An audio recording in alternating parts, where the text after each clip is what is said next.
Alaska's 6.0 earthquake just shocked scientists on Thanksgiving morning. And what's coming next is absolutely terrifying, because this quake follows the exact same pattern that preceded history's most devastating megaquakes. Picture 300,000 people in Anchorage waking up to violent shaking at 6 a.m. on Thanksgiving Day, their homes rattling, dishes crashing to the floor, and the ground beneath their feet betraying them without warning. But this magnitude 6 event is not just another Alaska earthquake. It is happening after 17 days of complete seismic silence, a geological calm that scientists now realize was the Earth holding its breath. Here is what has seismologists in full panic mode. There is a 5% chance this earthquake is actually a foreshock to something much bigger. The same stress patterns, the same location, the same warning signs that appeared before Alaska's catastrophic 1964 magnitude 9.2 megaquake that killed 131 people and triggered tsunamis across the Pacific. But the most chilling discovery came from space weather data. This earthquake struck during the exact same solar conditions that have triggered every major quake in recent history. The timing is not coincidence. It is a cosmic alarm bell. Is Alaska's Thanksgiving earthquake just a one-time jolt, or the opening act of a magnitude 9+ megaquake that could devastate the most populated city in America's largest state? The official story says it was a routine event, but the facts suggest something far more dangerous may be brewing beneath Alaska, and the next few weeks could change everything we know about earthquakes. At 8:11 in the morning on November 27, 2025, seismic instruments across south-central Alaska registered a magnitude 6.0 earthquake. The epicenter was calculated at approximately 14 kilometers west-northwest of Etna, a rural area about 65 miles from the heart of Anchorage. The event originated at a depth of 80.4 kilometers beneath the surface, placing the source deep within the Earth's crust, far below the reach of most shallow tremors that typically rattle the region. This depth, while significant, meant that the energy radiated outward in all directions, with surface shaking felt across a wide area. The precise coordinates, confirmed by the United States Geological Survey, marked the epicenter at 61.6 degrees north latitude and 150.9 degrees west longitude. These numbers pinpoint a stretch of rugged Alaskan wilderness, but the effects extended well beyond the immediate vicinity. Seismic waves raced outward, reaching Anchorage within seconds. The timing, Thanksgiving morning with many residents just beginning their day, meant that the sudden jolt caught people off guard, though the hour was later than the earliest risers might expect. This earthquake was the largest to strike south-central Alaska since 2021, standing out in a region accustomed to frequent seismic activity. Alaska records more earthquakes than any other state, but a magnitude 6.0 event still commands attention from scientists and emergency planners alike. The Alaska Earthquake Center's network of monitoring stations captured the event in real time, logging the moment the fault ruptured and tracking the propagation of energy through the crust. While the quake's epicenter lay in a sparsely populated area, the seismic footprint covered a vast stretch of the state, setting the stage for a careful assessment of potential damage and aftershocks. Damage reports from Anchorage and surrounding communities arrived quickly. Emergency services canvassed neighborhoods, checking for collapsed structures, gas leaks, and injuries. The initial sweep found little more than scattered items, cracked drywall, and the occasional toppled chimney.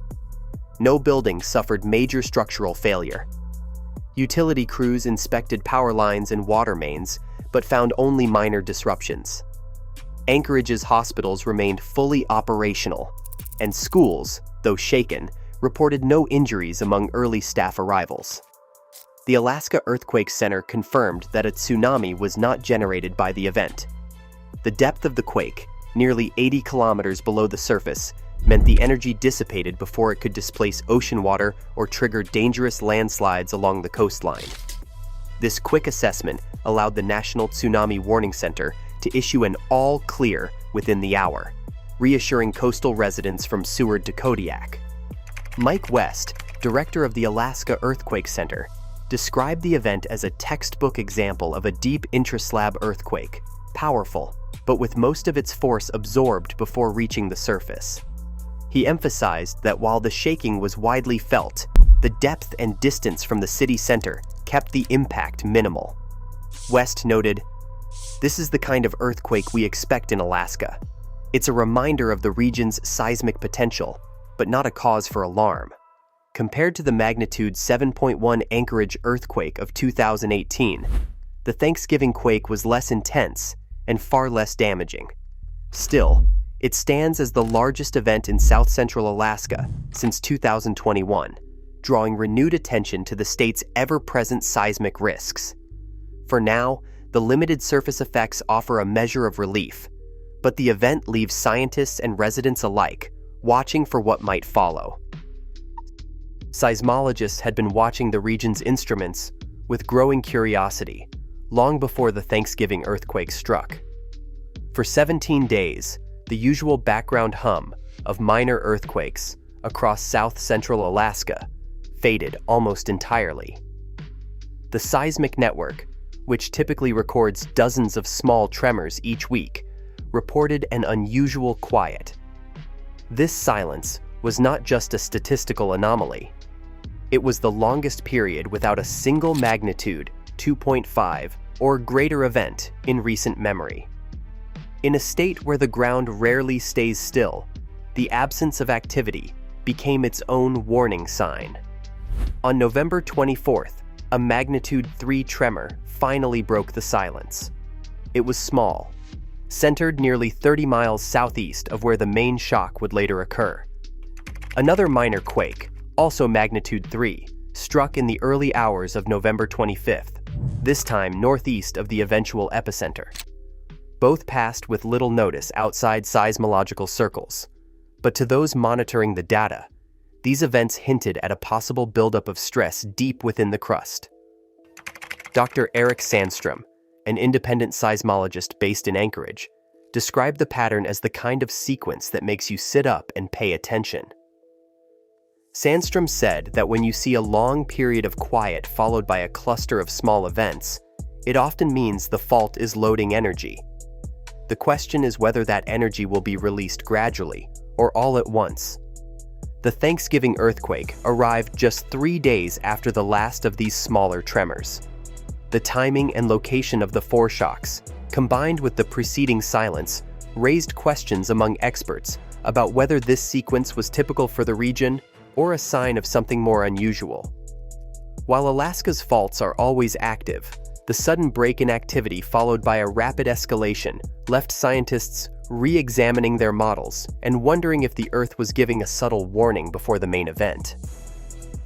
After the main shock, the ground did not settle right away. Within the first 6 hours, 4 aftershocks rippled through the region, the largest registering magnitude 3.2, the smallest magnitude 2.6. Each one delivered another wave of anxiety, especially for those already rattled by the morning quake. Emergency alerts pinged across cell phones as seismic monitors picked up these smaller jolts, most centered just a few miles from the original epicenter. For Anchorage residents, the aftershocks felt like reminders that the Earth was still restless, even as the city returned to its holiday routines. The scale of human exposure became clear as data streamed in. Nearly 470,000 people experienced some level of shaking, classified as modified Mercalli intensity 2 or higher. For most, the sensation was subtle, a gentle sway or a faint vibration. But for 185,200 people, the intensity reached level 5, enough to rattle shelves, swing light fixtures, and send loose items tumbling. These numbers put the event into perspective, because while the quake's epicenter sat in a remote patch of wilderness, its effects reached deep into Alaska's largest city and well beyond. Despite the widespread shaking, the official risk assessment remained at green, the lowest alert level. Casualty models projected a 69% likelihood of 0 to 1 fatality, and a 98% chance that deaths would not exceed 10. Hospitals and first responders reported only minor injuries, mostly from falls or falling objects. Still, with every aftershock, nerves frayed a little more, and hovering over the data was a small but real probability, about 5%, that the main shock could be a foreshock, a warning tremor before something larger. For scientists and the public alike, that sliver of uncertainty kept attention fixed on the fault lines beneath Alaska's frozen ground. Seismologists now face a critical challenge. Several key datasets remain unavailable in the immediate aftermath of the Thanksgiving earthquake. Without a complete moment tensor solution, the orientation and slip direction of the fault that ruptured remain uncertain. This data is essential for pinpointing whether the quake resulted from compressional forces, extension, or a more complex combination deep within the subducting Pacific plate. Analysts also await high-resolution waveform recordings from regional seismic stations. These waveforms capture the subtle details of ground motion, allowing researchers to refine the magnitude, estimate the rupture length, and model the energy released. Gaps in these records can obscure the true character of the event, leaving questions about whether the main shock transferred additional stress to nearby faults. Stress modeling tools, which rely on detailed input from both moment tensor solutions and waveform data, are not yet able to provide a complete picture. These models help determine how much strain remains in the crust and whether the earthquake relieved pressure or simply shifted it elsewhere. The absence of updated stress maps means that scientists cannot yet assess the likelihood of further significant earthquakes in the region. Instruments designed to measure small deformations in the Earth's surface, such as GPS arrays and strain meters, are still compiling data. Until these readings are processed and compared, any forecast about future seismic hazard remains provisional. For now, the technical foundation for a full hazard assessment is still under construction, with each missing dataset representing a blind spot in Alaska's seismic risk profile. The Alaska Earthquake Center now enters a period of intensive monitoring and analysis as the process of understanding a major seismic event unfolds over weeks and months rather than hours. Immediately following the earthquake, automated alerts and preliminary data provide only a rough outline. For a complete scientific picture, researchers must gather and process a range of datasets, many of which remain incomplete in the days after a large event. Key details, such as the focal mechanism that reveals the fault's orientation and movement, rely on high-quality waveform recordings from dozens of regional seismic stations. This information is essential for building accurate models of how the earthquake began and how stress was released within the crust. The Alaska Earthquake Center coordinates with national and international partners to assemble these records, but final solutions often require weeks of careful review. In the first 30 days after a significant quake, scientists track aftershock patterns, monitor subtle ground movements, and update hazard models as new information arrives. Some results, like refined magnitude estimates or detailed rupture maps, may not be published until months later. During this window, the center acts as the primary gatekeeper for credible information, balancing the public's need for timely updates with the scientific necessity for thorough analysis. For now, residents and emergency planners must wait as the data accumulates and the story of the Thanksgiving earthquake takes shape, one dataset at a time. Scientific standards for linking earthquakes to external triggers are exacting. For a new hypothesis to gain acceptance, researchers must present more than a handful of coincidences or isolated events. In the case of the Alaska Thanksgiving earthquake, scientists are demanding multiple lines of evidence, including robust seismic datasets, continuous space weather logs, and independent statistical analyses that can be replicated by other teams. The burden of proof is high, especially when proposing connections to phenomena outside traditional tectonic models. No causal relationship between solar activity and earthquake initiation has been established. peer-reviewed studies have yet to produce a mechanism that satisfies both seismologists and magnetospheric physicists. The United States Geological Survey maintains a skeptical stance, saying that while patterns may appear in retrospect, they do not amount to predictive power. To move beyond correlation, scientists require repeated, testable outcomes. An earthquake must follow a specific solar event in multiple regions, under controlled statistical conditions, and with physical processes that stand up to scrutiny. Magnetospheric specialist Dr. Lila Chen summarizes the challenge, saying it is not enough to show two events happen close together in time. We need to see a clear, repeatable pattern backed by physics and verified by independent teams. Until then, the idea remains an open question. For now, the scientific community watches a growing database of seismic and solar data, searching for patterns that can survive rigorous analysis. Only with this level of evidence will new models of earthquake forecasting earn a place alongside established seismology.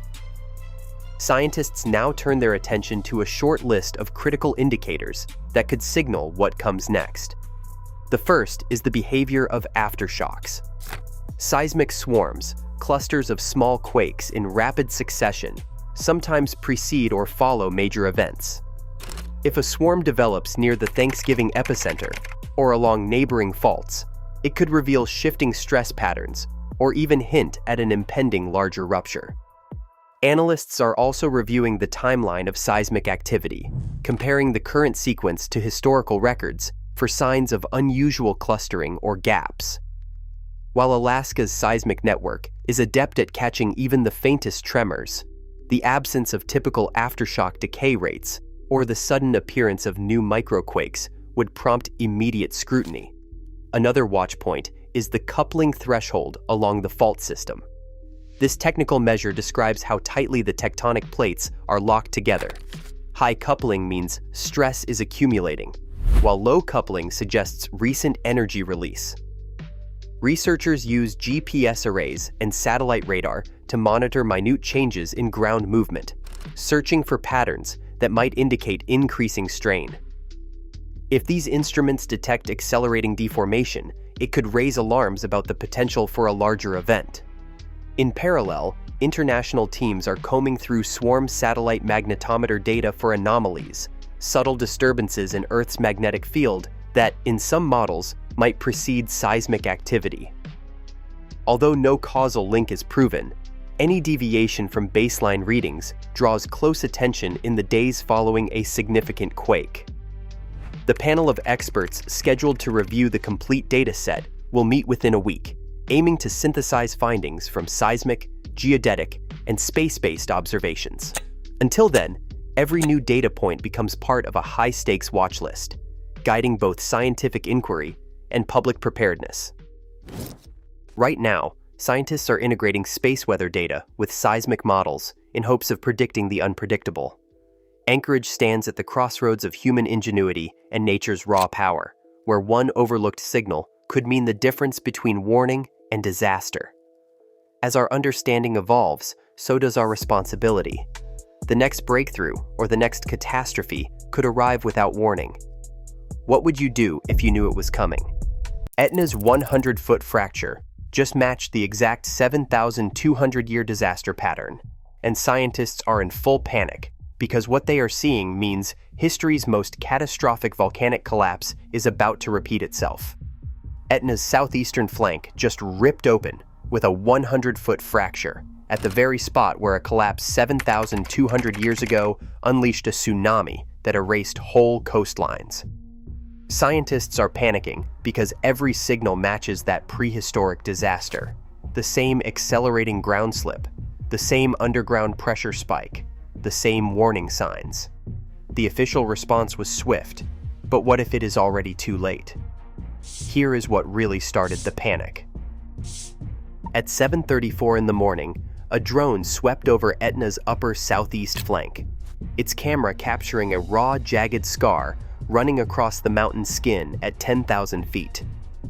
The timestamp burned into the drone's memory card leaves no doubt. This rupture was not there the night before.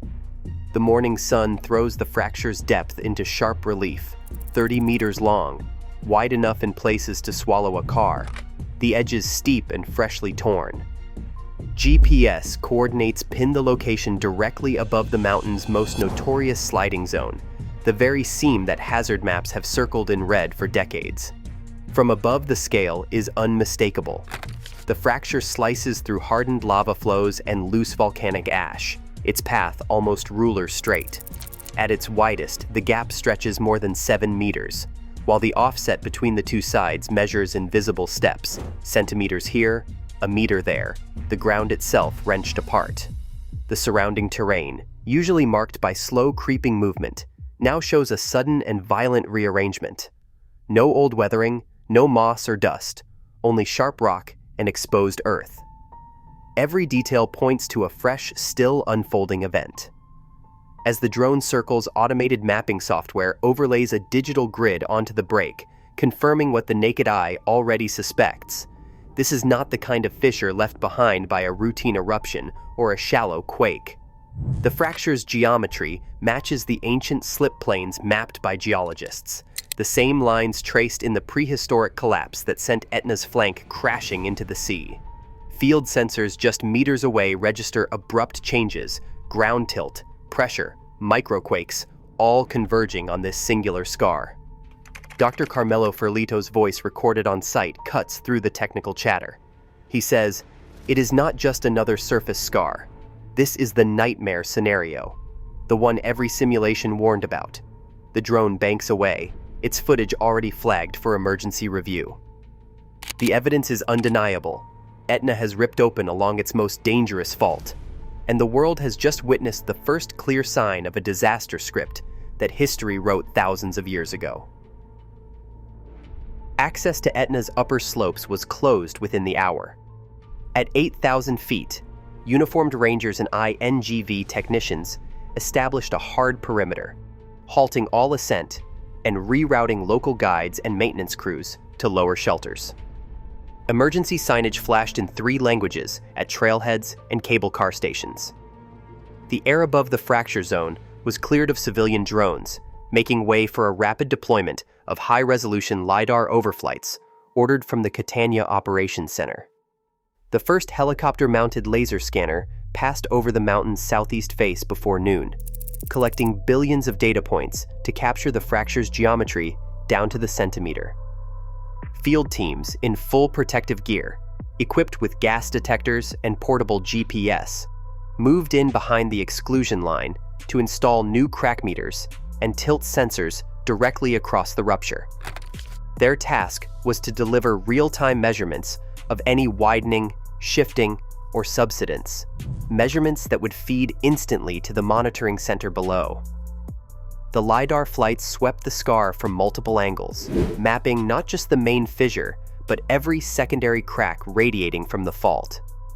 Technicians on the ground synchronized their GPS logs with the airborne scans, ensuring that no movement, no matter how slight, would escape detection. In the command center, raw data streamed in, forming a 3-dimensional model of the rupture's exact contours. Early returns showed offsets measured in meters, not centimeters, confirming the scale of displacement and setting off a round of urgent calls to national hazard authorities. By late afternoon, the exclusion zone extended laterally to cover all approach routes, and a second wave of drone flights began thermal and gas surveys. The mountain's upper southeast was now sealed off, its fracture mapped in unprecedented detail, every new reading scrutinized for signs of acceleration. Dr. Ferlito's directive was clear and public. No one above the closure line except essential survey crews. Every hour without precise geometry is an hour lost for risk assessment. The procedural lockdown was absolute. Etna's most dangerous wound would be studied in real time, with every sensor and scanner focused on the unfolding threat. Etna's 100-foot fracture just matched the exact 7,200-year disaster pattern, and scientists are in full panic because what they're seeing means history's most catastrophic volcanic collapse is about to repeat itself. In the hours after Etna's upper southeast flank ruptured, the mountain's entire deformation story began to unfold in numbers. Data from INSAR satellites, crack meters, and drone-based photogrammetry poured into the INGV command center, each dataset arriving from a different vantage point but telling the same tale. The fracture's central segment, mapped by high-resolution LiDAR, revealed a vertical offset of nearly 1.5 meters, far beyond the minor undulations that mark routine surface movement on Etna.